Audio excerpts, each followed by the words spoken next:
সবাইকে আমন্ত্রণ জানাচ্ছি আমাদের আজকের ছায়া সংসদ বিতর্ক প্রতিযোগিতা অনুষ্ঠানে। আজকে আমরা বিডিআর হত্যাকাণ্ড নিয়ে দুটি শিক্ষা প্রতিষ্ঠানের বিতার্কিকদের তর্কযুক্ত অর্থাৎ যুক্তির যে তাদের কথোপকথন সেগুলো আমরা শুনবার চেষ্টা করব।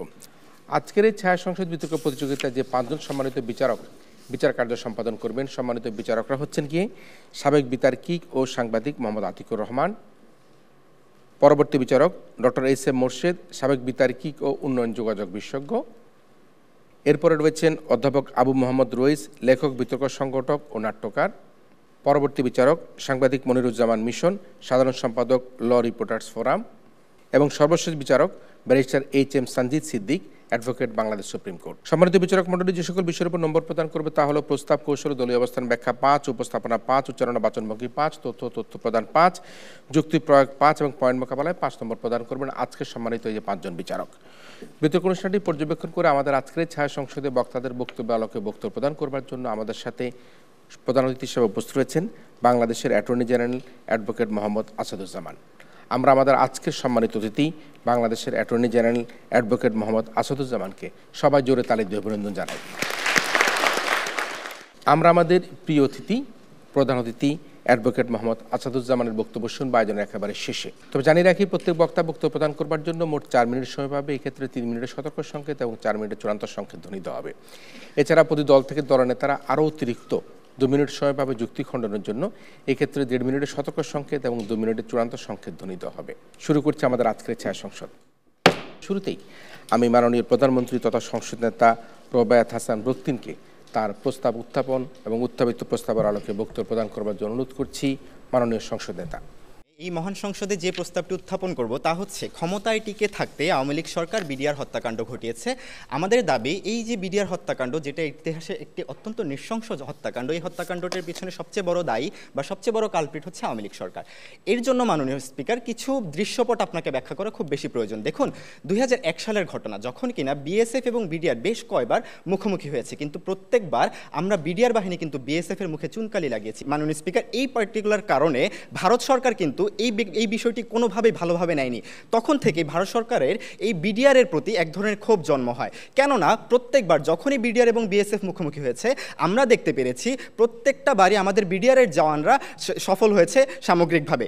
দ্বিতীয় দৃশ্যপট দেখুন মাননীয় স্পিকার, দ্বিতীয় দৃশ্যপট হচ্ছে পিলখানা হত্যাকাণ্ডের দিন 2009 সালের ঘটনা, যখন কিনা এই পিলখানার 3 কিলোমিটার প্যারামিটারের ভিতরে সেনাবাহিনীকে পর্যন্ত থাকতে দেওয়া হয়নি। তাদেরকে বলা হয়েছে যে জনস্বার্থে বা জনগণের সেফটির জন্য 3 কিলোমিটার প্যারামিটারের ভিতরে কোনো প্রকার সেনাবাহিনী বা কোনো প্রকার জনবল থাকবে না। কিন্তু মাননীয় স্পিকার, আশ্চর্যকর বিষয় হচ্ছে, সেই পিলখানার গেটের সামনে নানকের নেতৃত্বে আওয়ামী লীগ সন্ত্রাসীরা মিছিল মিটিং করে। মাননীয় স্পিকার, কিভাবে করে তার জবাব এখন পর্যন্ত আমাদের কাছে আসে না।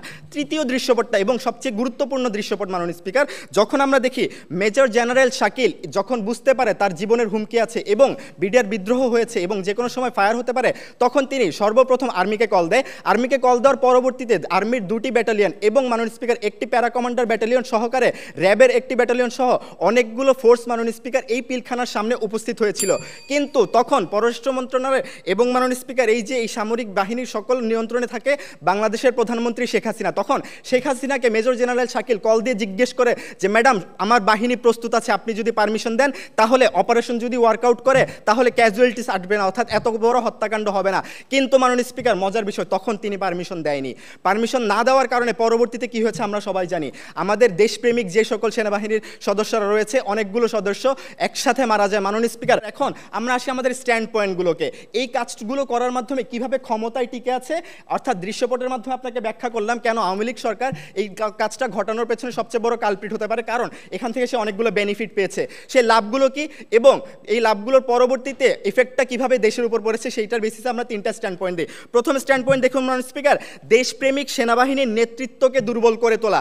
এটা ছিল এই ফ্যাসিস্ট সরকারের একটি প্রথম এবং প্রধান ধাপ, যে প্রথম ধাপের মাধ্যমে সে স্বৈরাচারীর যে ব্যবস্থা সেটা রূপরেখা তৈরি করে যায়। এতগুলো দেশপ্রেমিক মানুষগুলোকে আপনি হত্যা করেছেন, হত্যা করার মাধ্যমে আপনি আরেকটা লাভ করেছেন, সেই লাভটা হচ্ছে একটা পাওয়ার ভ্যাকিউম তৈরি করেছেন। এই যে 57 জন মানুষ, এই 57 জন যে ফোর্সের একটি বিশাল অবদান, বিশাল অবস্থানে ছিল, সেই অবস্থানগুলো প্রত্যেকটা ফাঁকা হয়ে গেছে। 6000 লোককে কাস্টাডির ভিতর নেওয়া হয়েছিল এই বিডিআর বিদ্রোহের কারণে। সেই বিডিআর বিরুদ্ধে 6000 লোকের ভিতর 47 জন অন কাস্টাডি মারা গিয়েছে মাননীয় স্পিকার। রিপোর্টটা 2012 সালে হিউম্যান রাইট উইংস দ্বারা প্রকাশ করা হয়, কিন্তু সেটার ব্যবস্থাপনা এখন পর্যন্ত কোনো প্রকার অ্যাকশন নেওয়া হয় না। তারপর আসি মাননীয় স্পিকার তৃতীয় যেই স্ট্যান্ড পয়েন্টটা, সেটা হচ্ছে আমাদের দৃশ্যপট দ্বিতীয় 1 নম্বরটা, যেটা ব্যাখ্যা করে যে ভারত এই ব্যাপারটা নিয়ে কখনোই খুশি ছিল না মাননীয় স্পিকার। যেই কারণে আমাদের দ্বিতীয় স্ট্যান্ড পয়েন্ট হচ্ছে প্রতিবেশী রাষ্ট্রের এজেন্ডা বাস্তবায়ন। সেই এজেন্ডা আমাকে কি দেখায় দেখেন, 2009 সাল থেকে 2024 সাল পর্যন্ত 617 জন মারা গিয়েছে মাননীয় স্পিকার বর্ডারে, কিন্তু তার বিনিময়ে আমার বিজিবি কোনো অ্যাকশন নেয় না। উল্টা মাননীয় স্পিকার পতাকা বৈঠকের মাধ্যমে নেগোসিয়েশনে যায়। কিসের নেগোসিয়েশন? যে আপনার ভাইদেরকে মারছে, আপনার দেশের বর্ডার ক্রস করে চলে আসছে, এই শেষে আপনাকে মেরে যাচ্ছে, আপনি তার সাথে নেগোসিয়েশন করে তার সাথে পতাকা বৈঠক করে শুধুমাত্র লাশটা ফেরত আনতে পারেন। ওইটুকু পর্যায়ে চলে গিয়েছিলাম, যেইখানে এই বিজিবি আমরা যখন বর্ডার গার্ড দিচ্ছিলাম তখন মাননীয় স্পিকার বিডিআরের এগেইনস্টে এই বিএসএফ কোনোদিন দাঁড়াতে পারে নাই। অর্থাৎ মাননীয় স্পিকার এই যে ভারতীয়দের প্রতি যে নমনীয়তা, সেই নমনীয়তাও তিনি বাস্তবায়ন করেছে। 15 সেকেন্ড চেয়ে নিচ্ছি। এখন দেখুন মাননীয় স্পিকার, আপনাকে আমি দৃশ্যপটগুলো দেখালাম, যেখানে আমরা স্পষ্ট দেখতে পাচ্ছি সেই সময়কার প্রশাসন কতটা ব্যর্থ ছিল অ্যাকশন নেওয়ার ক্ষেত্রে। সেই সময়কার প্রশাসনের সামগ্রিক নিয়ন্ত্রণে ছিল ফ্যাসিস্ট সরকার শেখ হাসিনা এবং ফ্যাসিস্ট আওয়ামী লীগের দায়ভারগুলো। এখন মাননীয় স্পিকার দেখুন, পরবর্তীতে বর্তমানেও প্রায় আরও 8000 জন মানুষ, 8000 জন বিডিআর জওয়ান এই বিডিআর হত্যাকাণ্ডের দায়ে জেল খাটছে কিংবা নানান প্রকার ট্রায়ালে আছে। তারাই কিন্তু বর্তমানে আন্দোলন করছে যাতে একটা সুষ্ঠু নির্বাচন এবং যাতে করে একটি সুষ্ঠু ইনভেস্টিগেশন করা হয়। কারণ এই সুষ্ঠু ইনভেস্টিগেশনের অভাবের কারণেই তার অনেক ভাই ব্রাদার, তার অনেক লোকবল মাননীয় স্পিকার আজকে ব্যাকফায়ার হয়েছে। কারণ কি, এই যে আওয়ামী লীগ সরকার যারা ছিল, তারা বেছে যারা ভালো লোক ছিল, যার সাথে তার বনিবনা হচ্ছিল না, তাদেরকে আটক করে নিয়েছিল, তাদেরকে ট্রায়াল দিয়েছে। যে ট্রায়ালের কারণে মাননীয় স্পিকার দিন শেষে আমাদের অনেক বড় একটা জনবল এবং অনেক বড় দেশপ্রেমিক একটা সংগঠন বিশৃঙ্খলায় পরিণত হয়েছে। আশা করছি মাননীয় স্পিকার প্রস্তাবটি গৃহীত হবে। ধন্যবাদ সকলকে। ধন্যবাদ মাননীয় প্রধানমন্ত্রী তথা সংসদ নেতা রোবায়েত হাসান রক্তিমকে তার বক্তব্যের জন্য। তিনি বললেন, ক্ষমতায় টিকে থাকতে আওয়ামী লীগ সরকার বিডিআর হত্যাকাণ্ড ঘটিয়েছে এবং তার অনেকগুলি প্যারামিটার তিনি উল্লেখ করে গেলেন। আমরা এবারে বক্তব্য শুনবো আমাদের আজকের এই ছায়া সংসদের মাননীয় বিরোধী দলীয় নেতা মোহাম্মদ শিমুলের কাছ থেকে তার বক্তব্য। মাননীয় স্পিকার, আজ সরকার দলের প্রধানমন্ত্রী যে প্রস্তাবটি উত্থাপন করলেন, একটু লক্ষ্য করে দেখুন, ক্ষমতায় টিকে থাকতে আওয়ামী লীগ বিডিআর হত্যাকাণ্ড ঘটিয়েছে। মাননীয় স্পিকার, তার পুরো বক্তব্যে আমি আসলে এখনও বুঝতে পারলাম না যে তিনি আসলে ঠিক কোন কারণে বিডিআর হত্যাকাণ্ডটাকে ক্ষমতায় টিকে থাকার সঙ্গে জড়িয়ে নিচ্ছেন। মাননীয় স্পিকার, বাংলাদেশ সেনাবাহিনীর ইতিহাস, গৌরবের ইতিহাস, মুক্তিযুদ্ধের ইতিহাস, মুক্তিযুদ্ধের সর্বাধিনায়ক ছিলেন জেনারেল আতাউল গনি ওসমানী এবং পাকিস্তান সরকারের বিরুদ্ধে যিনি সর্বপ্রথম বিদ্রোহ করেছিলেন তিনি জিয়াউর রহমান। মাননীয় স্পিকার, তিনি একজন মেজর ছিলেন। মাননীয় স্পিকার, আপনি লক্ষ্য করুন আওয়ামী লীগ তার 15 বছরে কি কি অপকর্ম ঘটিয়েছে। সে সর্বপ্রথম ক্ষমতায় এসে তার টার্গেট ছিল তত্ত্বাবধায়ক সরকার বাতিল করা। মাননীয় স্পিকার, তিনি গুম, খুন, হত্যাকাণ্ড, নির্যাতন, জুলুম যা করেছে মাননীয় স্পিকার, তা কি কেবল বিনোদনের জন্য ছিল? মাননীয় স্পিকার, আমার তা বোধগম্য নয়। মাননীয় স্পিকার, তত্ত্বাবধায়ক সরকার যদি থাকতো মাননীয় স্পিকার, 2006 সালে বিএনপি সরকার সংবিধান অনুযায়ী তত্ত্বাবধায়ক সরকার থাকার কারণে ক্ষমতা ন্যস্ত করতে বাধ্য হয়েছিল তত্ত্বাবধায়ক সরকারের কাছে। মাননীয় স্পিকার, 2001-এও আমরা তাই দেখেছি। মাননীয় স্পিকার, আজ তত্ত্বাবধায়ক সরকার নেই বলেই 2014-তে, 2018-তে এবং 2023-এ শেখ হাসিনা আওয়ামী লীগ সরকার এই রকম একটি ভোট কারচুপির মাধ্যমে 15 বছর ক্ষমতায় টিকে গেছে। আমি বলতে চাচ্ছিলাম, বাংলাদেশ সেনাবাহিনী 2006 থেকে 2008 সাল পর্যন্ত তারা যে দেশ পরিচালনায় যে ভূমিকা রেখেছিল, তারা সংস্কারপন্থী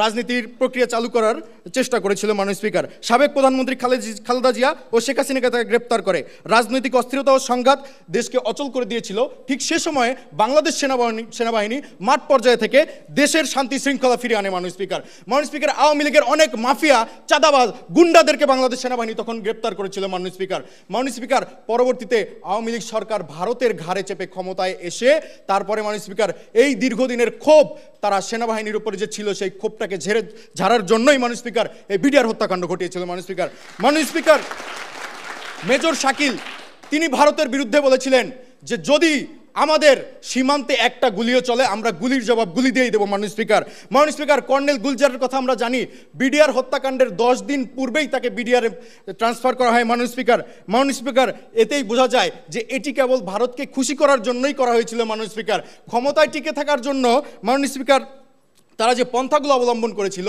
2009 সালে বিডিআর হত্যাকাণ্ড ঘটেছিল। মাননীয় স্পিকার, আমার পয়েন্টটি খেয়াল করুন, লক্ষ্য করে শুনবেন মাননীয় স্পিকার। তারা বলতে চাচ্ছে বাংলাদেশ সেনাবাহিনীকে নাকি 2009 সালে দুর্বল করে দেওয়া হয়েছে। আমরা বলতে চাই এই হত্যাকাণ্ড তাদের প্রভুকে খুশি করার জন্যই ঘটিয়েছে। এটি ছিল আওয়ামী লীগের একটি দেশ বিরোধী চক্রান্ত। তার একটি ছোট্ট প্রমাণ আমি তুলে ধরছি মাননীয় স্পিকার। মাননীয় স্পিকার, তৎকালীন সেনাপ্রধান মইনুল আহমেদ তিনি লেফটেন্যান্ট জেনারেল আমিরকে বলেছিলেন যে তার কাছে গোয়েন্দা তথ্য আছে যে বিদ্রোহী সেনারা সারা দেশে 6টি করে ম্যাগাজিন নিয়ে সারা দেশে ছড়িয়ে পড়বে এবং সেনা অফিসারকে ধরে ধরে হত্যা করবে। মাননীয় স্পিকার, সরকারি দল তারা যে প্রস্তাবটি উত্থাপন করেছে মাননীয় স্পিকার, তারা বলতে চাচ্ছে আওয়ামী লীগ ক্ষমতায় টিকে থাকার জন্য এই ধরনের একটি হত্যাকাণ্ড ঘটিয়েছে, নৃশংস হত্যাকাণ্ড। কিন্তু আমরা বলতে চাই এই হত্যাকাণ্ড তাদের প্রভুকে খুশি করতে ঘটেছে। এটি ছিল আওয়ামী লীগের একটি দেশ বিরোধী চক্রান্ত। আওয়ামী লীগ অত্যন্ত প্রতিশোধ পরায়ণ, তা আমরা বিগত সরকার প্রধান শেখ হাসিনার মুখে তার বক্তব্যগুলো শুনলেই বুঝতে পারি। মাননীয় স্পিকার, আওয়ামী লীগ এই প্রতিশোধ নেওয়ার জন্য এই হত্যাকাণ্ড ঘটিয়েছে। আমরা বলতে চাই এই অযৌক্তিক এবং ভিত্তিহীন প্রস্তাবটি যেন এই সংসদে কোনোভাবেই গৃহীত না হয়, তার জোর দাবি জানাচ্ছি। ধন্যবাদ মাননীয় স্পিকার। বিডিআর হত্যাকাণ্ড নিয়ে আমাদের আজকের ছায়া সংসদ চলছে। আমরা এবার আহ্বান জানাচ্ছি আমাদের এই ছায়া সংসদের মাননীয় ছায়ামন্ত্রী হাফিজা আক্তার সিনহাকে তার বক্তব্য প্রদান করবার জন্য। মাননীয় স্পিকার, আজকে যখন আওয়ামী লীগ এবং ক্ষমতা এই দুটি শব্দ শুনি তখন আমার মনে পড়ে 3টি নির্বাচনের কথা। এই নির্বাচনগুলো মাননীয় স্পিকার বিজিবি ও যৌথ বাহিনী কর্তৃক আহত এবং নিহতের সংখ্যা দাঁড়ায় 1000-এরও বেশি। ভয়েসের ডালির একটি আন্তর্জাতিক সংবাদ সংস্থার মাননীয় স্পিকার একটি তথ্যের মতে মাননীয় স্পিকার, আজ যখন বিডিআর বিদ্রোহে দোষী সাব্যস্তদের পরিবার এবং জনসাধারণের উদ্বেগে বিডিআর বিদ্রোহ নিয়ে নতুন তদন্ত কমিশন তৈরি হয়, তখনই পরিষ্কার হয় কিভাবে বিডিআর বিদ্রোহ তৎকালীন ফ্যাসিবাদ সরকার ঘটানো একটি কর্মকাণ্ড ছিল। মাননীয় স্পিকার, লক্ষ্য করুন, এই যে মাননীয় স্পিকার ফ্যাসিবাদ একটা সরকারের এগেইনস্টে তারা কথা বলছেন, তারা বলছেন যে আওয়ামী লীগ নাকি ক্ষমতা দীর্ঘায়নে কাজটি করেনি। মাননীয় স্পিকার, লক্ষ্য করুন কেনই ফ্যাসিবাদ সরকারের এই সামরিককে দুর্বল করা অনেক বেশি প্রয়োজন ছিল। কারণ মাননীয় স্পিকার, আমরা দেখেছি তাদের পূর্ববর্তী রাজনৈতিক অসন্তোষ কিভাবে তারা যখন হলো একটা হলো ফ্যাসিবাদ সরকার কায়েম করতে চাচ্ছিল 1975 সালে, তখন কিভাবে বঙ্গবন্ধুর হত্যা ঘটেছে, কিভাবে দুই নেত্রীকে আটক করা হয়েছিল 2004 সালে এবং 1975 থেকে 1990 সালে দুইটি পর্যন্ত সেনা শাসন থাকে। মাননীয় স্পিকার, তাহলে মাননীয় স্পিকার আমাদেরকে বলতেই হয় যে মাননীয় স্পিকার, যে ক্ষমতার টিকে থাকতেই আওয়ামী লীগ সরকার গণহত্যা ঘটিয়েছিল। 2009 সালে বিদ্রোহী যাদের শাস্তি দেওয়া হয় তাদের পরিবারও যখন ঢাকা বিশ্ববিদ্যালয়কে মানববন্ধনে পুনঃ তদন্তের দাবি করে, কোনো সুষ্ঠু তদন্ত ছাড়াই 152 জনকে মৃত্যুদণ্ড, 161 জনকে যাবজ্জীবন, 256 জনকে 3 থেকে 10 বছর কারাদণ্ড দেওয়া হয়, তখনই বুঝতে বাকি থাকে না মাননীয় স্পিকার তাদের উদ্দেশ্যগুলো কি ছিল। প্রথমত, দেশপ্রেমিক সেনাবাহিনীর নেতৃত্ব দুর্বল করা এবং স্বৈরাচারী ব্যবস্থা কায়েম করা।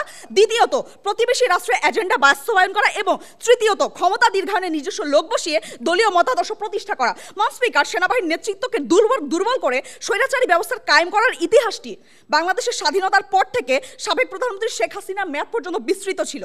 স্বাধীনতার পর যখন শেখ মুজিবের সরকার স্বৈরাচারীতে প্রকৃতিতে রূপান্তরিত হতে যায়, ঠিক তখনই স্বৈরাচারী মনোভাবের সবচেয়ে বড় বাধা ছিল দেশপ্রেমিক সেনাবাহিনী। মাননীয় স্পিকার, 1909 সালে এই হত্যাকাণ্ড তারা ঘটায়। এরপর যেন তারা 2014 এবং 2018-তে যা ইচ্ছা তাই করতে পারে নির্বাচনে। এবং মাননীয় স্পিকার, দেশপ্রেমিক সেনাবাহিনী এবং তাদের শক্তিশালী নেতৃত্ব যেন আওয়ামী লীগের বিরুদ্ধে ফ্যাসিবাদ শাসনে কোনো বাধা হয়ে না দাঁড়ায়। মাননীয় স্পিকার, 1975-এর সময়, 2004-এর মতো, অথবা 1975 থেকে 1990 সময়ের মতো। দ্বিতীয়ত মাননীয় স্পিকার, প্রতিবেশী রাষ্ট্র ভারতের এজেন্ডা বাস্তবায়ন করা। মাননীয় স্পিকার, শেখ হাসিনা নেতৃত্বাধীন আওয়ামী লীগ সরকার বিদ্রোহের ক্ষেত্রে ভারতের ভূ রাজনৈতিক এজেন্ডা বাস্তবায়নে জড়িত ছিল। যখন বর্তমান অন্তর্বর্তীকালীন সরকার ভারতের স্বার্থ সার্ভ করা সকল হলো গিয়ে মাননীয় স্পিকার যৌথ নিরাপত্তা ব্যবস্থাকে স্থগিত করে এবং নিরপেক্ষ পররাষ্ট্র নীতি বজায় রাখার প্রচেষ্টা করে, তখনই মাননীয় স্পিকার আমরা বুঝতে বাকি থাকে না যে প্রতিবেশী রাষ্ট্রের অনেক পলিটিশিয়ান যখন আবার সবার সামনে এটা ক্লেম করে যে শেখ হাসিনা আমাদের লোক ছিল, তখনই এটি প্রকাশ পায় কিভাবে আওয়ামী লীগ সরকার এতদিন ভারতের এজেন্ডা বাস্তবায়ন করে গেছে। মাননীয় স্পিকার, আমাদেরকে সুস্পষ্ট প্রমাণ ছাড়া তারা যেভাবে গণগ্রেফতার করে এবং বরখাস্ত করে এবং অন্যান্য বিচার এবং জোরপূর্বক স্বীকারোক্তি, নিরাপরাধ অফিসার ও সৈন্যদেরকে অন্যায়ভাবে বরখাস্ত করা হয়, কাস্টাডিতে অনেক কভার আপ এবং মৃত্যু হয়। মাননীয় স্পিকার, এগুলো প্রমাণ করে দেয় আওয়ামী লীগের হত্যাকাণ্ড ঘটাতে ওতপ্রোতভাবে জড়িত ছিল। কাস্টাডিতে যখন 47 জন সৈনিক জওয়ানকে হত্যা করা হয়, 6000 জনকে কোনো সুষ্ঠু তদন্ত ছাড়া অ্যারেস্ট করা হয়, হিউম্যান রাইটস ওয়াচ এবং অ্যামনেস্টি ইন্টারন্যাশনাল যথাযথ সুষ্ঠু নির্বাচনের অভাবে উদ্বেগ প্রকাশ করে, তখনই বিডিআর হত্যাকাণ্ডে আওয়ামী লীগের জড়িত থাকা প্রমাণিত হয় কিভাবে তারা ক্ষমতা দীর্ঘায়নে এই কাজটি করেছিল। মাননীয় স্পিকার, আমি আমার বক্তব্য শেষ করব এই বলে, বাংলাদেশের 17তম অ্যাটর্নি জেনারেল আমাদের জনাব মোহাম্মদ আসাদুজ্জামান স্যার বলেন আরটিভির একটি সংবাদ সম্মেলনে, প্রতিশোধ না, বিচার। আগামীর প্রজন্মকে ইতিহাসের দায় থেকে মুক্ত করতে চাই। আমাদের মধ্যে কোনো ভয় নাই, আমাদেরকে কেউ কিনতে পারবে না। আমরা বিশ্বাস করি আমরা এই বিডিআর গণহত্যার একটি সুষ্ঠু বিচার পাবো। অপরাধ ট্রাইব্যুনালে আওয়ামী লীগ সরকারের সকল গুম খুন হত্যার বিচার হবে বলে আমি আশা করে এই সংসদে প্রস্তাবটি উত্থাপন যাতে গৃহীত হয় তার জোর দাবি জানিয়ে আমরা বক্তব্য শেষ করছি। এরপর যে আহ্বান জানাচ্ছি আমাদের আজকের এই ছায়া সংসদের মাননীয় বিরোধী দলনেতা নুরি আজহাকে তার বক্তব্য প্রদান করবার জন্য। সরকার দলীয় মন্ত্রী বারবার বলে যাচ্ছেন যে ক্ষমতায় টিকে থাকতে নাকি আওয়ামী লীগ সরকার বিডিআর হত্যাকাণ্ড ঘটিয়েছে, কিন্তু আমি বলবো যে আওয়ামী লীগ সরকার বিডিআর হত্যাকাণ্ড ঘটিয়েছে পার্শ্ববর্তী দেশের ষড়যন্ত্র, প্রতিশোধ আর দীর্ঘদিনের ক্ষোভ থেকে। মাননীয় স্পিকার, যদি একমাত্র বিডিআর হত্যাকাণ্ডের মাধ্যমে আওয়ামী লীগ সরকার ক্ষমতা দীর্ঘায়িত করতে পারত, তাহলে দীর্ঘদিন ধরে গণহত্যা, গুম ও ভয়ের রাজনীতি করতো না মাননীয় স্পিকার। তারা গণহত্যা, গুম আর ভয়ের রাজনীতির মাধ্যমে তারা দীর্ঘদিন ক্ষমতায় টিকেছিল। সরকার দলীয় মন্ত্রী বলে গিয়েছেন এই বিডিআর হত্যাকাণ্ডের মাধ্যমে নাকি তারা ক্ষমতা দীর্ঘায়িত করছে, কিন্তু না মাননীয় স্পিকার। 2011 সালের 30 জুন কলমের এক খোঁচায় দেশ থেকে তত্ত্বাবধায়ক সরকার কথা বাতিলের মাধ্যমে তারা দীর্ঘকাল 2014, 2018 এবং 2024 নির্বাচনের কারচুপি করার সুযোগ পেয়েছে এবং দীর্ঘদিন ক্ষমতায় থাকতে পেরেছে মাননীয় স্পিকার। তারা আরও একটা কৌশলের অবলম্বন করেছে, যেটা হচ্ছে ডিজিটাল নিরাপত্তা আইন। মাননীয় স্পিকার, আওয়ামী লীগ সরকার সবসময় এই ডিজিটাল নিরাপত্তা আইনের মাধ্যমে মানুষের বাক স্বাধীনতাকে খর্ব করেছে। মানবাধিকার কর্মী মোহাম্মদ নূর খান লিটন গণহত্যা, গুম ও ভয়ের সংস্কৃতি শীর্ষক আলোচনা সভায় তিনি বলেন, গুমের শিকার ব্যক্তিদের আয়নাঘরে বন্দী হিসেবে দিনের পর দিন, রাতের পর রাত কাটাতে হয়েছে। সেখানে 5 থেকে 6 ফুট জায়গায় সাপের মতো প্যাঁচ দিয়ে একটি মানুষকে থাকতে হয়। গুমের শিকার অনেক ব্যক্তিকে কেটে ফেলা হয়েছে, নারী বুড়ি বের করে দেওয়া হয়েছে, বস্তা বেঁধে বুড়িগঙ্গায় ফেলে দেওয়া হয়েছে, রাতের অন্ধকারে ক্রসফায়ারে তাদের জীবন দিয়ে হয়েছে। এই হচ্ছে আওয়ামী লীগ সরকারের দীর্ঘ 15 বছরে টিকে থাকার একমাত্র কারণ মাননীয় স্পিকার। আমরা বৈষম্য বিরোধী ছাত্র আন্দোলন সরকারের ঘটনাটাই লক্ষ্য করতে পারি, যেহেতু এটি কিছুদিন আগেরই একটি ঘটনা। আন্দোলন দমন করার ছাত্রলীগ, পুলিশ, র্যাব এবং বিজিবিদের ব্যবহার করে এবং এক পর্যায়ে যখন ক্ষমতায় টিকে থাকা অসম্ভব হয়ে পড়ল, তখন ইন্টারনেট বন্ধ করে ব্যাপক গণহত্যা সংগঠিত করে। এক পর্যায়ে কারফিউ জারি করে সেনাবাহিনী মোতায়েন করে। যখন ছাত্ররা 3রা আগস্ট শেখ হাসিনার পদত্যাগের এক দফা দাবিতে অসহযোগ আন্দোলন ডাক দেয়, এই আওয়ামী লীগ সরকার তার ক্ষমতায় থাকার সেই দিনটিতেও চেষ্টা করেছে কিভাবে ক্ষমতায় টিকে থাকা যায়, যার কারণে তিনি ইন্টারনেট বন্ধ করে দিয়ে মানুষকে সকলের থেকে একজনকে আরেকজনের কাছ থেকে বিচ্ছিন্ন রেখেছে এবং এই বিচ্ছিন্ন রেখে তিনি তার হত্যাকাণ্ডের মাধ্যমে তার ক্ষমতা দীর্ঘায়িত করতে চেয়েছে। মাননীয় স্পিকার, আজকে আমি এই সংসদে উত্থাপিত প্রস্তাবটির ঘোর বিরোধিতা করছি এবং কোনোভাবেই যাতে এই প্রস্তাবটি গৃহীত না হয় সেই প্রস্তাব জানিয়ে আমার বক্তব্য শেষ করছি। ধন্যবাদ মাননীয় স্পিকার, ধন্যবাদ সবাই। ধন্যবাদ মাননীয় বিরোধী দলীয় উপনেতা নুরি আজহাকে। এই পর্যায়ে আহ্বান জানাচ্ছি আজকের এই ছায়া সংসদের মাননীয় সদস্য সরকারি দলের সৈয়দ মারুফ আহমেদ সিয়ামকে তার বক্তব্য প্রদান করবার জন্য। মাননীয় স্পিকার, 1975 সালের কথা বলি, যখন একনায়কতন্ত্র প্রতিষ্ঠা হতে নিয়েছিল তখন কিন্তু সেনাবাহিনী আমাদেরকে রক্ষা করেছে।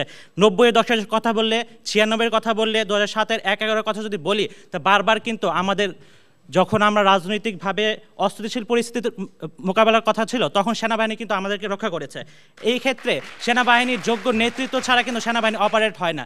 আপনার সৈন্য যতই দেশপ্রেমিক হন, যতই যোগ্য হোক না কেন, সেনাবাহিনী সবসময় চেইন অফ কমান্ড মেনে চলে এবং এই কমান্ডটা সিনিয়রের কাছ থেকে আসে। যে 57 জন অফিসার আমরা হারিয়েছিলাম তারা ছিল বাংলাদেশ সেনাবাহিনীর সবচেয়ে সফিস্টিকেটেড অফিসার। তারা দক্ষ, যোগ্য, কৌশলী এবং দেশপ্রেমিক ছিল। মাননীয় স্পিকার, দেখুন আজকে আমরা 3টি মূল স্ট্যান্ড পয়েন্টের উপর ভিত্তি করে আজকের বিতর্কটি করছি। প্রথম হচ্ছে দেশপ্রেমিক সেনাবাহিনীর নেতৃত্বকে দুর্বল করা। প্রথমেই যে 2009 সালে ফেব্রুয়ারি মাসে যখন বিডিআর বিদ্রোহ শুরু হয়েছিল তখনই কিন্তু তৎকালীন ডিজি সেনাবাহিনীকে বলেছিল যে আমাদের বিপদে আছে, আমাদের সাহায্য করো। 46 পদাতিক ব্রিগেড থেকে 2টি ভারী অস্ত্র সহ 2টি ইউনিট পিলখানা কিন্তু খুব দ্রুত মোতায়েন হয়েছিল। সাথে সাথে খুব অল্প সময় আরও কয়েকটি ইউনিট ছিল হচ্ছে মেকানাইজড ইনফ্যান্ট্রির সাজোয়াজান, আর্মার্ড কোরের ট্যাঙ্ক এবং আর্টিলারির 14.5 mm কামান। যে পরিমাণ অস্ত্র এবং সেনা সদস্য আমরা সেখানে নিয়োজিত করেছিলাম, মাত্র 2 ঘন্টা সময় লাগতো পিলখানাকে ক্লিয়ার করতে। ইন দ্যাট কেস তখন কিন্তু কোনো রকম ক্যাজুয়ালিটি হইতো না। তাদের অস্ত্র দেখে কিন্তু বিডিআর জওয়ানরা অস্ত্র ফেলে দিত। 1994 সালে আনসার বিদ্রোহ হয় তখন সেনাবাহিনী এইভাবেই কিন্তু এই বিদ্রোহ নিয়ন্ত্রণ করেছিল। সেখানে আমাদের কোনো অফিসার শহীদ হয় নাই। যেখানে তার 40 জন অফিসারকে বন্দি করেছিল, আমাদের কোনো অফিসার তখন শহীদ হয় নাই। এখানে প্রমাণিত হয় যে 2009 সালে যে ঘটনা তারাই ঘটিয়েছিল, এটা স্পষ্ট প্রমাণ যে উনি পারমিশন দেয় নাই অপারেশন পরিচালনা করার। তারপরে আমাদের দ্বিতীয় স্ট্যান্ড পয়েন্টই হচ্ছে যে প্রতিবেশী রাষ্ট্রের এজেন্ডা বাস্তবায়ন করা। আপনারাই বলে গেছেন 2001 সালে বরাবরের যুদ্ধে যে ক্ষত আমাদের বিডিআর বিএসএফকে দিয়েছিল তারা এখনো সারিয়ে উঠতে পারেনি, এটার একটা ক্ষত ছিল। এবং তাদের বিরোধী দলের নেতা বলেছিলেন যে প্রভুকে খুশি রাখার জন্য এই কাজটা তারা করেছিল। প্রভুকে খুশি রাখলেই তারা ক্ষমতায় টিকে থাকবে। 2014, 2018, 2024-এর নির্বাচনকে জাস্টিফাই কিন্তু আমাদের প্রতিবেশী দেশে আমাদেরকে আওয়ামী লীগ সরকারকে আন্তর্জাতিকভাবে সাহায্য করেছিল। মাননীয় স্পিকার দেখুন, তারা সবসময় আমাদের ভয় পায়, কারণ হচ্ছে আমাদের বিডিআর জনরা বাঘের বাচ্চা, সত্য কথাতে। 2001-এর কথা যদি বলি, 2005-এর কথা বলি, 2009-এর আগ পর্যন্ত তারা হচ্ছে সীমান্তে গুলি চালাতে ভয় পেত, কিন্তু 2009-এর পরে যদি আপনি খেয়াল করেন, মাত্র 9 থেকে 2024 পর্যন্ত 617 জন মানুষ তারা গুলি করে হত্যা করেছে এবং 1100 মানুষ আহত হয়েছে। কিভাবে সম্ভব? সেখানে আমাদের বিজিবি জওয়ানদের কাছে রাইফেল আছে, অ্যামুনিশন আছে, কিন্তু তারা দাঁড়িয়ে দেখা ছাড়া কোনো কিছু করতে পারে না। তারা হচ্ছে আমাদের কেউ যদি তাকে মেরে ফেলে পতাকা বৈঠকের মাধ্যমে লাশটা আনা ছাড়া তাদের কোনো কাজ ছিল না। কিন্তু 2024-এ আমরা জুলাই আন্দোলন পরে কি হলো? দৃশ্যপট পাল্টে গেল, তারা এখন গুলি করতে ভয় পায়। মাননীয় স্পিকার, আপনি লক্ষ্য করে দেখেছেন যে বিজিবি এবং সাধারণ জনগণ একত্র হয়ে বিএসএফকে প্রতিরোধ করেছে। এইরকম একতা আপনি এত পরের বছর দেখেছেন মাননীয় স্পিকার? এর থেকে আপনি স্পষ্ট হয় না যে তারা বিজিবির উপরে নিজের আধিপত্য বিস্তার করেছিল? আমাদের এই বাঘের বাচ্চাগুলোকে তারা 2009 সালে হত্যা করেছিল। এমনকি 2009 সালের পরে যেসব অফিসার বিডিআর হত্যাকাণ্ডের বিচার চেয়েছে তাদেরকে বাধ্যতামূলক অবসরে পাঠানো হয়েছে, অথবা তাদেরকে র্যাঙ্ক ডাউন করে দেওয়া হয়েছে। এমনও হয়েছে যে কিছু অফিসার গুমও হয়ে গেছে। মাননীয় স্পিকার, যে দেখুন মাননীয় স্পিকার, আমরা প্রতিপক্ষের সকল যুক্তি এখানে ভেঙে দিচ্ছে এবং আমাদের সকল যুক্তি যে প্রতিষ্ঠা করেছে, আমাদের উত্থাপিত যে বিষয়গুলি যৌক্তিক তা এখন দিনের আলোর মতো পরিষ্কার। এই জন্য আমাদের প্রস্তাবটি যেন গৃহীত হয় তার জোর দাবি জানাচ্ছি। ধন্যবাদ মাননীয় স্পিকার, ধন্যবাদ সবাইকে। বক্তব্য উপস্থাপন করলে সরকারি দলের সদস্য। এ পর্যায়ে আহ্বান জানাচ্ছি আমাদের আজকের এই ছায়া সংসদের মাননীয় বিরোধী দলের সদস্য ইমাম মেহেদী হাসানকে তার বক্তব্য প্রদান করবার জন্য। ফেব্রুয়ারি 25, 2009 ঠিক সকাল 9:15 আর্মি হেডকোয়ার্টার থেকে একটা ফোন আসে। ফোনটি রিসিভ করতেই অপর পাশ থেকে ভেসে আসে আকুতি মিনতি করা একটি কণ্ঠ, যে কণ্ঠে একজন ব্যক্তি বলছিল, হ্যালো হেডকোয়ার্টার, আমি কর্নেল গুলজার বলছি, বিডিআর জওয়ানরা বিদ্রোহ করছে, অফিসারদের হত্যা করছে, ডিজি স্যারকে গ্রেফতার করা হয়েছে, আমাদেরকে বাঁচান, আল্লাহর দোহাই লাগে, এক্ষুনি ফোর্স পাঠান। জবাবে হেডকোয়ার্টার থেকে বলা হয়, আপনি শান্ত হন, আমরা এখনই ফোর্স পাঠানোর ব্যবস্থা করছি। ব্যস্ত এতটুকুই ছিল কথোপকথন। তাদের যতক্ষণে ফোর্স পাঠানো হয় ততক্ষণে অনেক দেরি হয়ে গেছিল। বিডিআর জেনারেল সহ মোট 57 জন ততক্ষণে শাহাদাত বরণ করেছেন। হত্যার পর নির্মমতা প্রকাশ করতে ম্যানহোলে ফেলে দেওয়া হয় সেই লাশগুলোকে। প্রচণ্ড ঘৃণা এবং প্রতিশোধ পরায়ণ হয়েই তারা এমনটা করেছেন, সেটা বোঝাই যাচ্ছিল। অনেক স্পিকার, বলছিলাম 2009 সালে ঘটে যাওয়া বিডিআর হত্যাকাণ্ড নিয়ে। অনেক স্পিকার, ধন্যবাদ আপনাকে আমাকে এই মহান সংসদে দাঁড়িয়ে কথা বলার সুযোগ করে দেওয়ার জন্য। অনেক স্পিকার, আজকে যখন সরকারি দল বারবার বলছে ক্ষমতায় টিকে থাকার জন্য আওয়ামী লীগ সরকার বিডিআর হত্যাকাণ্ড ঘটিয়েছে, ঠিক তখনই আমরা এই সংসদে দাঁড়িয়ে এই প্রস্তাবের ঘোর বিরোধিতা করছি। আমার দলের সংসদ নেতা এবং উপনেতা ইতিমধ্যেই প্রমাণ করেছে বিডিআর হত্যাকাণ্ড কোনোভাবেই ক্ষমতা টিকিয়ে রাখার কৌশল নয়, বরং বিডিআর হত্যাকাণ্ড ছিল আওয়ামী লীগের দীর্ঘদিনের পুঞ্জীবিত ক্ষোভ এবং প্রতিশোধের বহিঃপ্রকাশ। অনেক স্পিকার, আমার দলের সংসদ নেতা প্রথমেই একটি প্রশ্ন করেছিলেন, যদি বিডিআর হত্যাকাণ্ড ক্ষমতা টিকিয়ে রাখার কৌশল হয় তাহলে পঞ্চদশ সংশোধনী কি? পঞ্চদশ সংশোধনী কেন বাতিল করা হলো? তত্ত্বাবধায়ক সরকার ব্যবস্থা কেন বাতিল করা হলো? কেন শাহবাগ মঞ্চস্থ করে বিএনপি জামাতের সিনিয়র নেতৃবৃন্দকে ফাঁসি দেওয়া হলো? কেন দমন নিপীড়ন করা হলো ভিন্ন মতকে? অনেক স্পিকার, আমরা এই উত্তরগুলো জানতে চাই। এখন পর্যন্ত তারা আমাদের এই উত্তরগুলো জানাতে পারেননি। অনেক স্পিকার 2001 সালে ভারতীয় বিএসএফ সিলেটের পাদুয়া দখল করে এবং তারই একই বছরের 15 এপ্রিল বিডিআর পাদুয়া আবার পুনর্দখলে নেয়। তৎকালীন বিএসএফ উদ্বেগ প্রকাশ করে এবং ওই মাসেই আন্তর্জাতিক সীমান্ত লঙ্ঘন করে কুড়িগ্রাম জেলার বড়াইবাড়ি গ্রামে ঢুকে ভারতীয় সেনাবাহিনীর সহায়তায় বিএসএফের একটি কোম্পানি গ্রামটি দখল করে নেয়, যা আমার দলের উপনেতা ইতিমধ্যেই তার বক্তব্যে বলে গিয়েছেন। সেই সংঘর্ষে ভারতীয় 17 জন সেনা সদস্য নিহত হয়। এই দুটি ঘটনা ভারতীয় লোকসভায় তুমুল হইচই সৃষ্টি করে। ক্ষমতাসীন বিজেপির এক উন্মত্ত প্রায় সদস্য পার্লামেন্টে ভবনে চিৎকার করে ঢাকায় অবস্থিত বিডিআর হেডকোয়ার্টার উড়িয়ে দেওয়ার দাবি জানায়। বিজয়ী বীরদের এবং তৎকালীন বিডিআর প্রধান মেজর জেনারেল আলমা ফজলুর রহমানকে কঠোর শাস্তি দেওয়ার জন্য ঢাকার উপর চাপ দিতে থাকে এবং দেশের জনমত পত্রপত্রিকার মতামত উপেক্ষা করে ভারতের চাপের কাছে নত স্বীকার করে তৎকালীন আওয়ামী লীগ সরকার। তারা বিডিআর প্রধানকে অপসারণ করে এবং সিলেটের পাদুয়াকে আবারও ভারতের দখলে দিয়ে দেয়। এই ঘটনা কি প্রমাণ করে না মাননীয় স্পিকার এটা একটা পূর্ব পরিকল্পিত হত্যাকাণ্ড এবং প্রতিশোধের বহিঃপ্রকাশ? মাননীয় স্পিকার, আজকে যখন এই সংসদে দাঁড়িয়ে সরকারি দল বারবার বলছে যে এই হত্যাকাণ্ড ছিল সরকারকে টিকিয়ে রাখার একটি অন্যতম কৌশল, তখন আমরা আবারও এই সংসদে দাঁড়িয়ে এটার বিরোধিতা করছি এবং বারবার বলছি যে এটা ছিল ভারতীয় প্রভুকে খুশি করার একটা সিদ্ধান্ত এবং পূর্ব পরিকল্পিত হত্যাকাণ্ড। এই সংসদে যেন কোনোভাবেই এই প্রস্তাবটি গৃহীত না হয় তার জোর দাবি জানিয়ে আমি আমার বক্তব্য শেষ করছি। ধন্যবাদ মাননীয় স্পিকার, ধন্যবাদ সবাইকে। যুক্তি খণ্ডন পর্বে আমরা আবারও দুই দলের দলনেতার কাছ থেকে কিছু বক্তব্য শুনে নিতে চাই এবং এই কারণে সর্বপ্রথমে আহ্বান জানাচ্ছি আজকের এই ছায়া সংসদের মাননীয় বিরোধী দলীয় নেতা মোহাম্মদ শিমুলকে পুনরায় তার বক্তব্য প্রদান করবার জন্য। মাননীয় স্পিকার, বাংলাদেশ সেনাবাহিনীর সমস্ত অফিসাররা সৎ এবং আদর্শবান দেশপ্রেমিক। মাননীয় স্পিকার, আওয়ামী লীগ শুধু ক্ষমতার জন্য এটি করেছে, এটি ছিল মাননীয় স্পিকার একটি দেশবিরোধী চক্রান্ত। আমরা বলছি আওয়ামী লীগ সরকার এই হত্যাকাণ্ড ঘটিয়েছে তার প্রভুকে খুশি করার জন্য এবং বিগত দিনের প্রতিশোধ নেওয়ার জন্য, তার দীর্ঘদিনের ক্ষোভকে মেটানোর জন্য এই হত্যাকাণ্ড ঘটিয়েছে। মাননীয় স্পিকার, ক্ষমতায় টিকে থাকার জন্য যদি করত তাহলে তারা এই 15 বছরের এই অন্যায় অত্যাচারগুলো করতো না। মাননীয় স্পিকার, আওয়ামী লীগ এই সংবিধানকে এতটাই তুচ্ছ-তাচ্ছিল্য করেছে, তার মনে চেয়েছে তত্ত্বাবধায়ক সরকার বাতিল করে দিয়েছে, তার মনে চেয়েছে ডিজিটাল নিরাপত্তা আইন ক্রিয়েট করেছে। মাননীয় স্পিকার, এটিকেই বলে স্বৈরাচারিতা। মাননীয় স্পিকার, আমরা বলতে চাই, 10 সেকেন্ড সময় দেবেন মাননীয় স্পিকার, আমরা বলতে চাই যে ক্ষমতায় টিকে থাকার জন্য নয়, এর বিরুদ্ধে একটি বড় চক্রান্ত ষড়যন্ত্র লুকিয়ে আছে। আওয়ামী লীগ 15 বছরে বিচার ব্যবস্থাকে ধ্বংস করে দিয়েছে। আমরা সেই বিচার ব্যবস্থা ফিরিয়ে আনতে চাই বিডিআর হত্যাকাণ্ডের সঠিক বিচারের মাধ্যমে। এই প্রস্তাবটি যাতে কোনোভাবে গৃহীত না হয় তার জোর দাবি জানাচ্ছি এবং আমাদের সপক্ষে যুক্তিগুলো সঠিক বলে মনে করছি। ধন্যবাদ মাননীয় স্পিকার, ধন্যবাদ সবাইকে। এই পর্যায়ে সর্বশেষ ওয়াইন্ড আপ সেশন আহ্বান জানাচ্ছি আজকের এই ছায়া সংসদের মাননীয় সংসদ নেতা তথা প্রধানমন্ত্রী রোবায়েত হাসান রক্তিমকে পুনরায় তার বক্তব্য প্রদান করবার জন্য। স্পিকার, আজকে তারা বারবার বলছে যে প্রভুকে খুশি করার জন্য। কেন প্রভুকে খুশি করা এবং ক্ষমতায় বেশি দিন টিকে থাকা দুটোটা একসাথে কানেক্টেড, সেটা আপনাকে বুঝায়। 2014 সালে যখন গায়েবী নির্বাচন বা রাতে নির্বাচনটা করে, তখন বিশ্বের দরবারে এই ভারতই সর্বপ্রথম বলে এই নির্বাচনটা সুষ্ঠু হয়েছিল। অর্থাৎ ইন্টারন্যাশনাল পলিসিতে, ইন্টারন্যাশনাল গ্রাউন্ডে ভারতের যেহেতু একটা ডমিনেন্স আছে, সেই ডমিনেন্সটা পাওয়ার জন্য আওয়ামী লীগ সরকার হচ্ছে ভারতকে খুশি করার জন্য এই যে হত্যাকাণ্ডটা করেছে, তারই একটা বিশাল প্রমাণ হচ্ছে এই উদাহরণ। তারপর আসুন মাননীয় স্পিকার, আজকে তারা বারবার বলছে যে তথ্য অধিকার আইনের কথা এবং হচ্ছে তারা বারবার বলছে যে তত্ত্বাবধায়ক সরকার বাতিলের কথা। এখানে খুব সুন্দর একটা রূপরেখা আপনাকে দেখায় মাননীয় স্পিকার। 2009 সালে যখন পাওয়ার ভ্যাকুয়ামটা তৈরি হয়, সেই পাওয়ার ভ্যাকুয়ামে নিজস্ব লোকগুলোকে বসায়। সেই নিজস্ব লোকগুলো হচ্ছে পরবর্তীতে বিভিন্ন সেক্টরে ছড়ায় যায় এবং পরবর্তীতে যেই কারণে একটা দেশে আমলাতান্ত্রিক রাষ্ট্রে কিংবা একটা প্রশাসনিক রাষ্ট্রে যখন প্রশাসনের বিভিন্ন ঊর্ধ্বতন মাথা আপনার নিয়ন্ত্রণে থাকবে, আপনি তখন আয়নাঘর করলেও সে আপনাকে বাধা দিবে না। এক, দ্বিতীয়ত আপনি যদি এই যে সংবিধানের বিভিন্ন ধারা পরিবর্তন করেন তাও সে আপনাকে বাধা দিবে না। 2, তৃতীয়ত আপনি যদি রাতের নির্বাচনও করে সে আপনাকে উল্টা সাপোর্ট দিবে মাননীয় স্পিকার। অর্থাৎ এই রূপরেখাটা, এই যে রাতের নির্বাচনের কথা তারা বলছে যেটা নাকি মেইন কারণ ছিল, তারা যে বারবার বলছে তত্ত্বাবধায়ক সরকার বাতিলের কারণটা যেটা কিনা মেইন কারণ ছিল, সেগুলো করতে পেরেছে কারণ এই পাওয়ার ভ্যাকুয়ামটার কারণে মাননীয় স্পিকার। এই পাওয়ার ভ্যাকুয়ামটাকে তারা ইউজ করার জন্য। এবং মাননীয় স্পিকার, সেই জায়গাটা থেকে আমাদের দাবি হচ্ছে তারা বিশ্বাস করে এই সেনাবাহিনী কর্মকর্তাগুলো যদি টিকে থাকতো তাহলে 2007-08-এর মতো তারা আবার তত্ত্বাবধায়ক সরকার গঠন করে ফেলতে পারতো, কারণ তাদের এক্সপিরিয়েন্স আছে।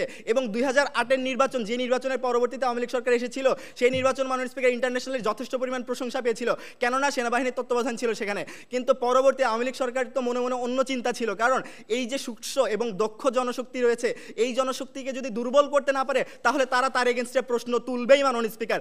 অর্থাৎ মাননীয় স্পিকার, আশা করছি আজকের এই সংসদে প্রস্তাবটি গৃহীত হবে। ধন্যবাদ সবাইকে, ধন্যবাদ। ধন্যবাদ এই ছায়া সংসদের মাননীয় সংসদ নেতা তথা প্রধানমন্ত্রীকে তার বক্তব্য প্রদান করবার জন্য। ওয়াইন্ড আপ সেশনে আমরা 2009 সালে শেখ হাসিনার নেতৃত্বে দ্বিতীয়বার আওয়ামী লীগ ক্ষমতা আসার পরে দেশের ইতিহাসে প্রথম কলঙ্কময় যে হত্যাযজ্ঞ ঘটে সেটি হচ্ছে বিডিআর হত্যাকাণ্ড। এবং সেই বিডিআর হত্যাকাণ্ডের এই কলঙ্ক বাংলাদেশের ইতিহাসের যে কত বড় কালো দাগ, সেই কালো দাগ কিন্তু আমরা কখনোই মুছতে পারবো না। দেশের সার্বভৌমত্বকে নষ্ট করবার জন্য, একটি প্রতিবেশী রাষ্ট্রের পদলাহন করবার জন্য, প্রতিবেশী রাষ্ট্রের পদলাহন করে ক্ষমতায় টিকে থাকবার জন্য আমরা মনে করি এই হত্যাযজ্ঞ ঘটানো হয়েছিল।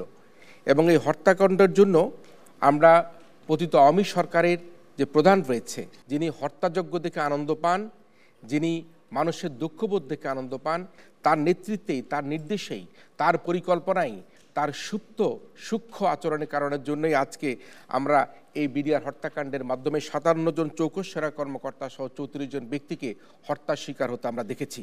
আমরা দেখেছি কিভাবে পতিত আওয়ামী সরকার প্রতিবেশী রাষ্ট্রের পদলাহন করেছে। আমরা দেখেছি কিভাবে পতিত আওয়ামী সরকার প্রতিবেশী রাষ্ট্রের সাথে নানা রকম বোঝাপড়ন করে দেশের স্বার্থকে বিক্রি করে এবং এই বিডিআর হত্যাকাণ্ড সহ আমাদের ট্রানশিপমেন্ট, শামলা চত্বরের হত্যাকাণ্ডের মতো নানা রকম ঘটনা ঘটিয়ে তারা ক্ষমতায় টিকেছিল।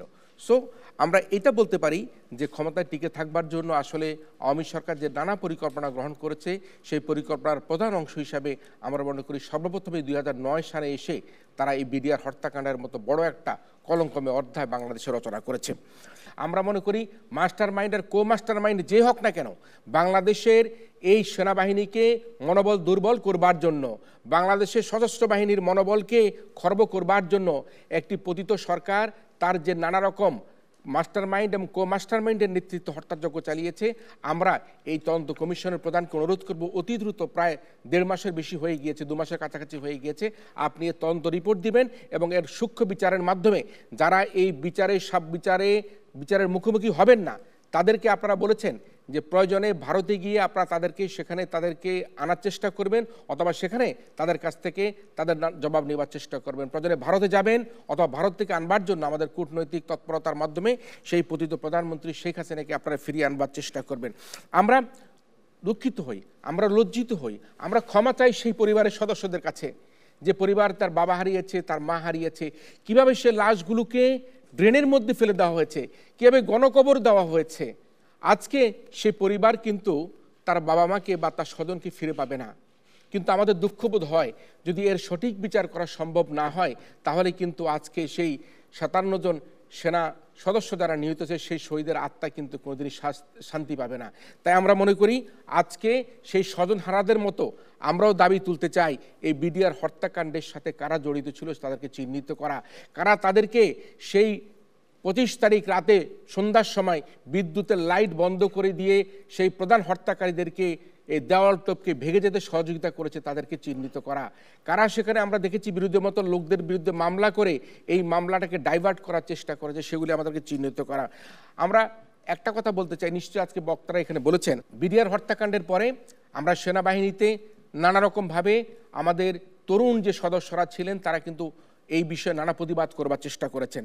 2009 সালের 1 মার্চ সেনাকুঞ্জে সাবেক পতিত প্রধানমন্ত্রী সেনা সদস্যদের নিয়ে একটি মিটিং করেছেন এবং সেই মিটিংয়ের মধ্যে আমরা দেখেছি আমাদের টকবগে সেনাবাহিনীর সদস্যরা কীভাবে প্রতিবাদ করেছে। কিন্তু দুঃখের বিষয়, যারা প্রতিবাদ করে বক্তব্য দিয়েছে প্রত্যেকেই একে একে তাদেরকে চাকরি থেকে ফোর্স রিটায়ারমেন্ট দেওয়া হয়েছে। আজকে আমি সেই জানি না আজকে সেনাবাহিনীর সেই সদস্যরা, সেই লেফটেন্যান্ট কর্নেলরা, মেজররা বা ক্যাপ্টেনরা সে কোথায় আছেন? অনেককে চাকরি হারাতে হয়েছে। কী কারণে? সেই সাবেক প্রধানমন্ত্রীর মুখের উপরে তারা এই সেনা হত্যার বিচার দাবি করেছিল। আমি দাবি করতে চাই আজকে যারা সেই সেনাবাহিনীর চাকরিচ্যুত হয়েছেন তারা কোথায় আছেন, কিভাবে আছেন, তাদেরকে তাদের চাকরিতে তাদের যে সিনিয়রিটি অনুযায়ী তাদেরকে চাকরিতে ফিরিয়ে আনা, একই সাথে এই বিডিআর হত্যাকাণ্ডের সাথে যারা জড়িত নয়, যারা নিরপরাধ তাদেরকেও কিন্তু তাদের কর্মস্থলে ফিরিয়ে আনবার জন্য আমরা অনুরোধ করতে চাই।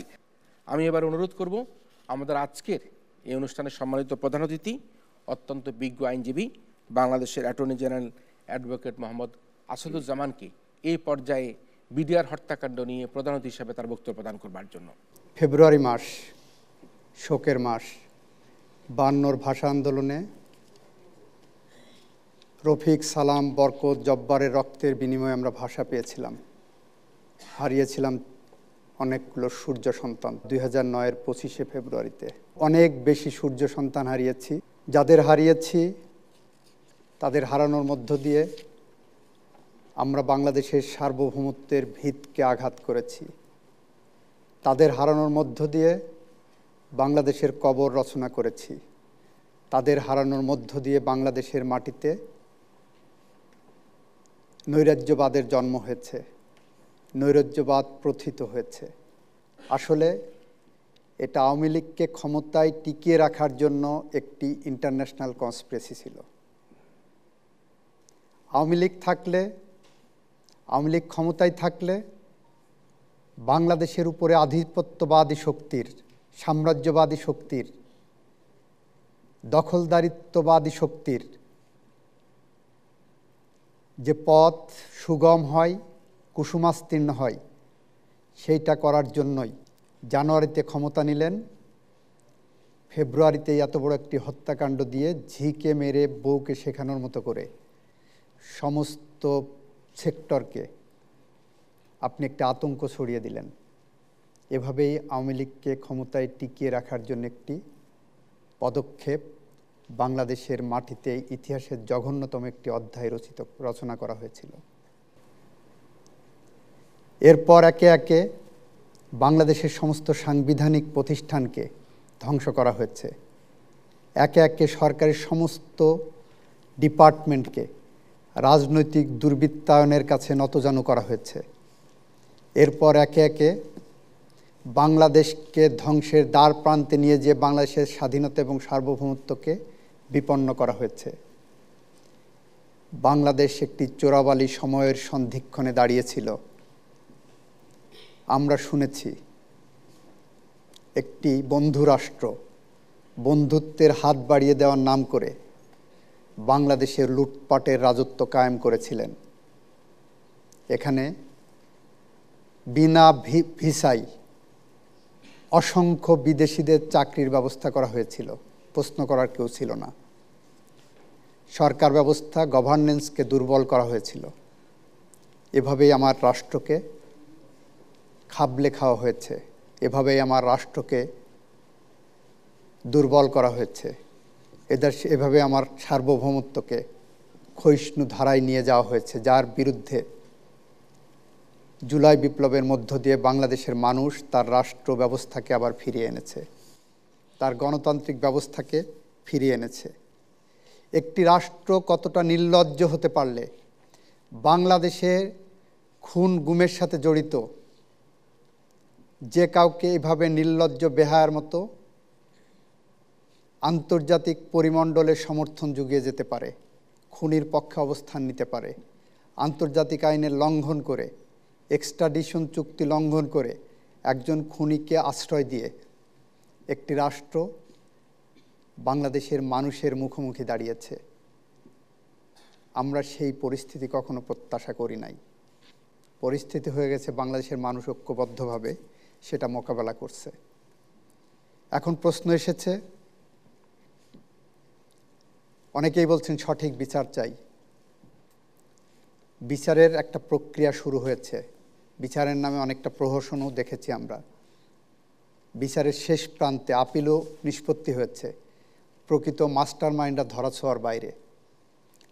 ভিকটিম পরিবারদের পক্ষ থেকে, গোটা জাতির পক্ষ থেকে, বিবেকবান মানুষের পক্ষ থেকে, আপনাদের মতো তরুণ ছাত্র সমাজের পক্ষ থেকে দাবি উঠেছে 2009 সালের 25শে ফেব্রুয়ারি সংগঠিত বিডিআর হত্যাকাণ্ডের সঠিক তথ্য উপস্থাপন করা হোক, জাতি জানতে চাই। বর্তমান অন্তর্বর্তীকালীন সরকার তার যথাযথ পদক্ষেপ গ্রহণ করে একটি কমিশন গঠন করেছেন। সেই কমিশন গঠন প্রক্রিয়ার মতামতের সময় আমি দ্ব্যর্থহীনভাবে বলেছি,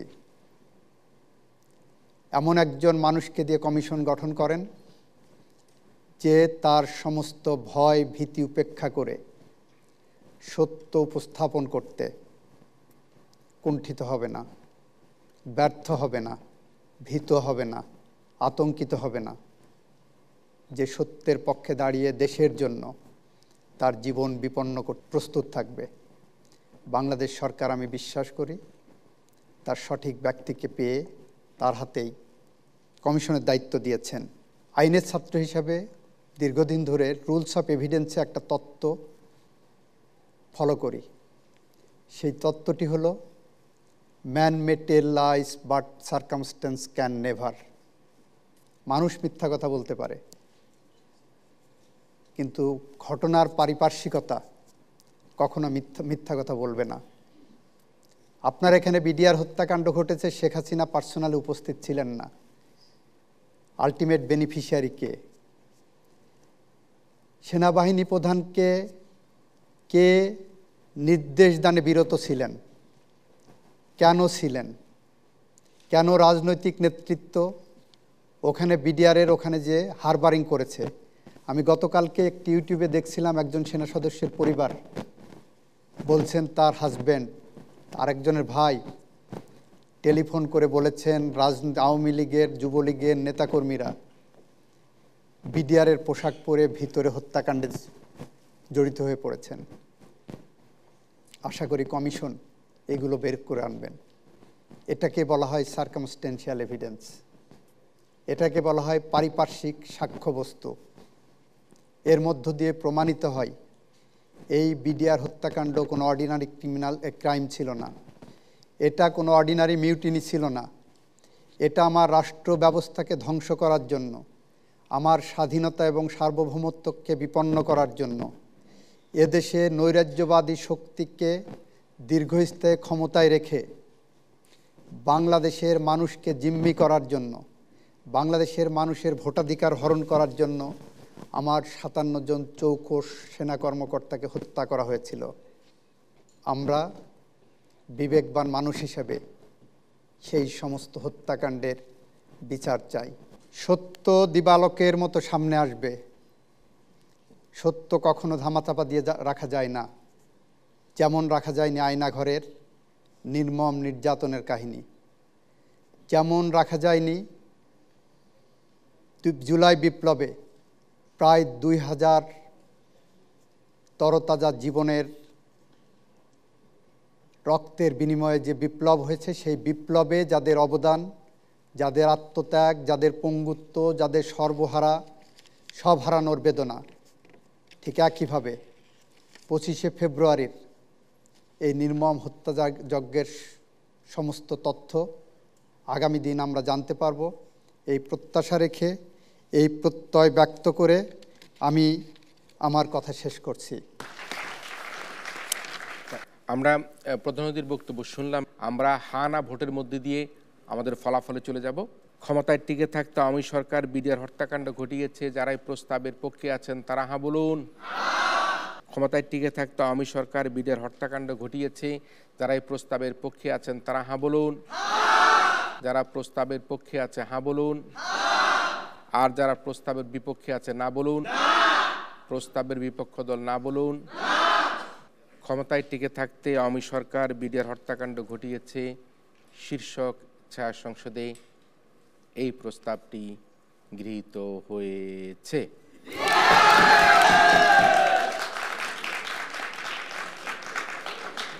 যেহেতু প্রস্তাবটি গৃহীত হচ্ছে, সে কারণে বলতে হচ্ছে আজকের এই ছায়া সংসদে হাজা যুক্ত হয়েছে, হাজা যুক্ত হয়েছে এবং হাজা যুক্ত হয়েছে। হাজা যুক্ত কারণে আমরা আমাদের আজকের এই প্রতিযোগিতার সরকারি দল তেজগাঁও কলেজকে বিজয়ী বলে ঘোষণা করছি।